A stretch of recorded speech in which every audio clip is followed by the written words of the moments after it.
Kita pergi pada surah Al-Furqan. Surah Al-Furqan surah yang ke-25, surah Makkiyah. Ya, jadi ayatnya agak taklah panjang-panjang sangat. Ya, tak berapa banyak peraturan. Ya, dan surah Al-Furqan ini nama lain bagi Al-Quran, pembeza di antara hak dan batil. Jadi kalau kita cakap tentang ayat 64, Allah yang mengetahui. Kalau kita nak tahu, nak banyak cahaya dalam hidup kita, maka kita carilah Al-Quran. Al-Furqan. Tabarakalladzi nazzala Al-Furqan. Allah Maha berkat yang menurunkan Furqan kepada hamba-Nya yang menjadi inzar, nadhir, peringatan kepada seluruh alam.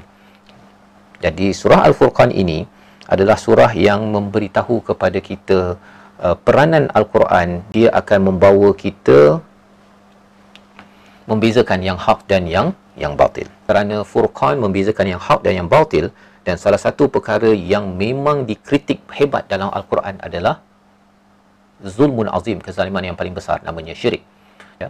Jadi bila Allah bawakan begini untuk memastikan jiwa kita benar-benar mentauhidkan Allah SWT. Mengapa kena tauhidkan Allah? Kerana lawan pada tauhid syirik. Dan syirik adalah kezaliman yang paling besar. Dia menyebabkan kita stres, kita akan penuh dengan masalah dalam hidup kita. Tapi kalau dia tahu bahawa yang memberi manfaat sebenar-benarnya adalah Allah, jadi orang tak hargai saya pun okey. Pasal apa? Allah pun ada orang yang tak hargai, orang yang syirikkan Allah. Jadi kalau saya tak dihargai, itu normal lah, kan? Normal lah, pasal saya ni hamba yang menerima manfaat daripada Allah SWT. Itu jiwa yang tauhid.